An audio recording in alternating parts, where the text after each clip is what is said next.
आज बिहानदेखि नै झरी लगाइराखेको छ। ननस्टप बिहानदेखि प्याल प्याल पानी परेको परेछ।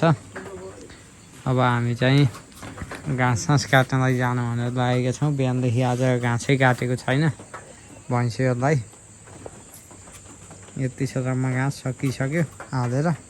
हिजो ल्याएको पनि त्यही भएर अब चाहिँ हामी लाग्न लागेका छौँ है त घाँस काट्नलाई। यता हजुरआमाले तामा काटेर फेरि तमासा छ यता। तामा लिएर आएर काटेर हाम्रो गाँजा एउटा तामा पलाएर रहेछ, त्यही पनि किरुडा रहेछ हेर्नु। ल अब म पनि लाग्छु है त छिया लिएर। अब यता मम्मी पनि हिँड्न लाउनु भएको छ। म पनि अब प्लास्टिक होटेर काट्नै लाग्नेछु। प्लास्टिक छ हाम्रो प्लास्टिक। अलिकति खेतको छ त्यसपछि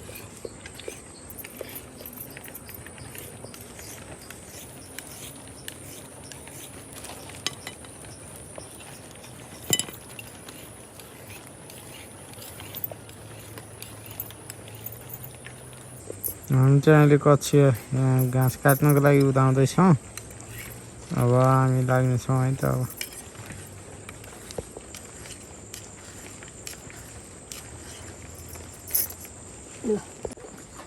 अब चाहिँ हामी अफिसियल्ली लाग्यो बारीतिर। सबै शीतैशीत छ। बिहानदेखि ननस्टप पानी आएको भएर अहिलेसम्म पनि यस्तै पुरै यस्तो देख्न सकिन्छ। त्यही पनि अब घाँस सकिएको भएर हामी चाहिँ अब लाग्दैछौँ है त। के काट्ने हो?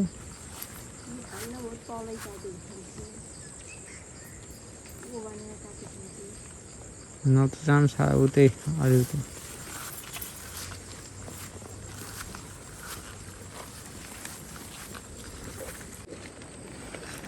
फेरि पानी पर्न सुरु गर्यो फ्यास फ्यास फ्यास फ्यास। अब हामी चाहिँ लाग्दैछौँ है त।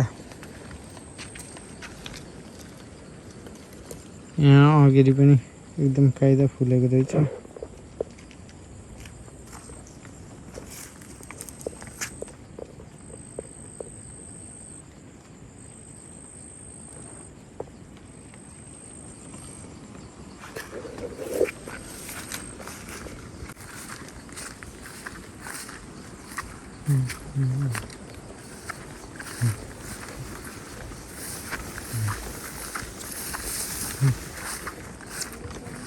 यही काट्ने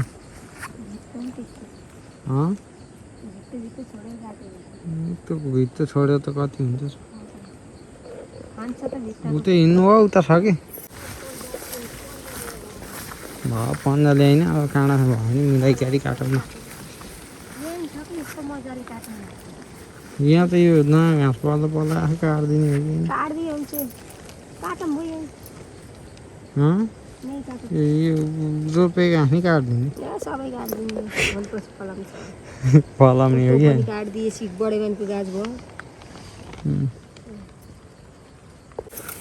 हामी चाहिँ यहीँ काट्न सुरु गरियो है त।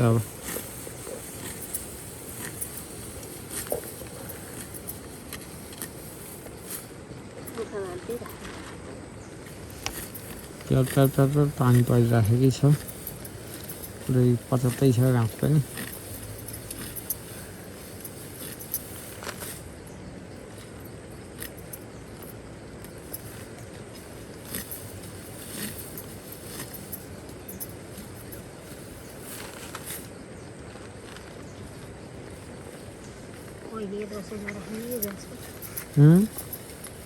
भोलिपर्सि यो फेरि छोडिदिएपछि फुल्छ कि पछाडिको अहिलेदेखि राख्नु पर्दैन।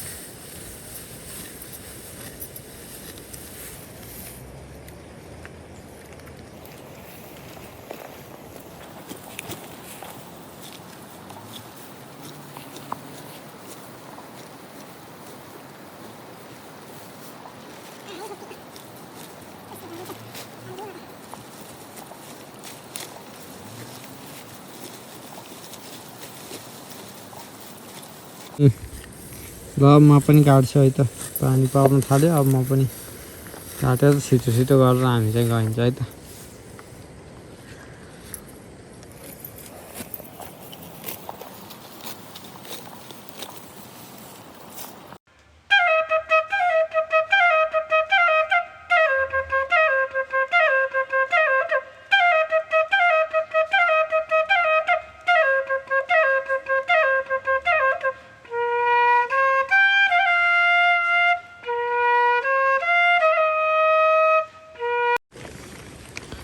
हामी काट्ने क्रममै छौँ, पानी झन् बढेको छ अहिलेभन्दा। मम्मीले मुठा सुठा बाँध्दै हुनुहुन्छ। उता दुईवटा मुठा बाँधिसक्नु भएको छ, यता हामी मुठा बाँधेर राख्दैछौँ। यो गरेपछि चाहिँ पानी तर्छ भनेर यसरी मुठा सुठा बाँधेर राखिँदैछ घाँस जति।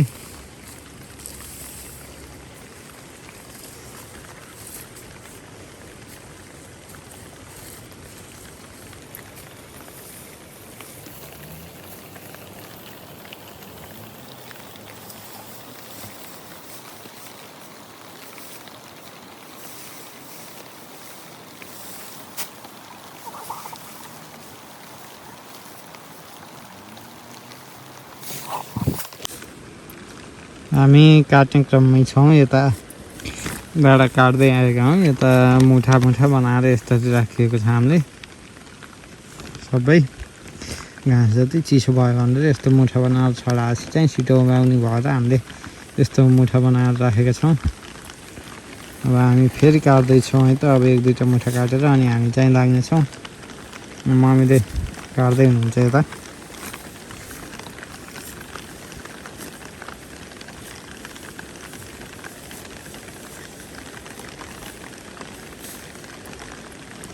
पुरै वरिपरि पनि पुरै हुस्सु लागेको छ, पानी परिराखेकै छ। हुस्सु पनि एकदम लागेको छ अहिले डाँडाहरूमा पनि।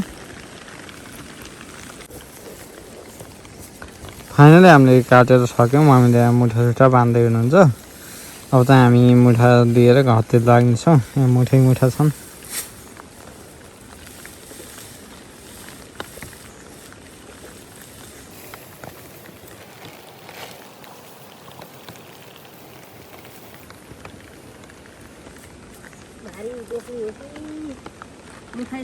मुठा लैजाउँला नि सकिएला नि।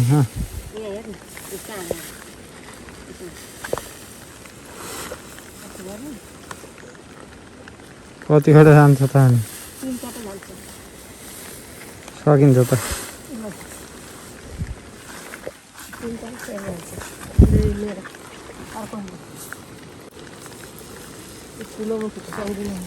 हुन्छ यहाँ त उताको हालिदिनु है।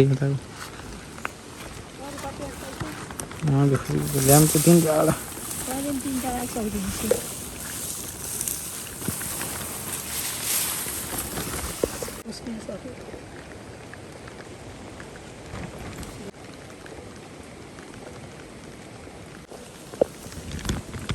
मम चाहिँ लिएर हिँडिसक्नु भएको छ। अब म पनि यहाँ बाँकी रहेको अब सक्छु कि सक्दिनँ लिएर लाग्छु है त। म पनि अब मम्मी चाहिँ हिँडिसक्नु भयो उता। पानी स्टिल परेकै छ। म पनि लाग्छु है त। यहाँ कोही कतिवटा चारवटा मुठा छन् जस्तो छ। यो चारवटा मुठा बोकेर अब म लाग्छु है त।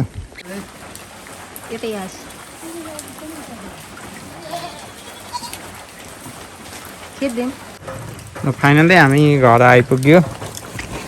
मुठा चाहिँ यस्तरी राखिएको छ सबै ठाडो बनाएर। यस्तो ठाडो बनाएर राखेपछि चाहिँ पानी छिटो तर्छ भनेर हामीले यस्तो ठाडो बनाएर राखिएको छ। हाम्रो बाख्रा भैँसीहरू यता छन्, घाँस सास खाँदैछन्, त्यही दिएर हालिएको छ। अब आजको लागि यति नै है त। म अर्को ब्लगमा आउनेछु।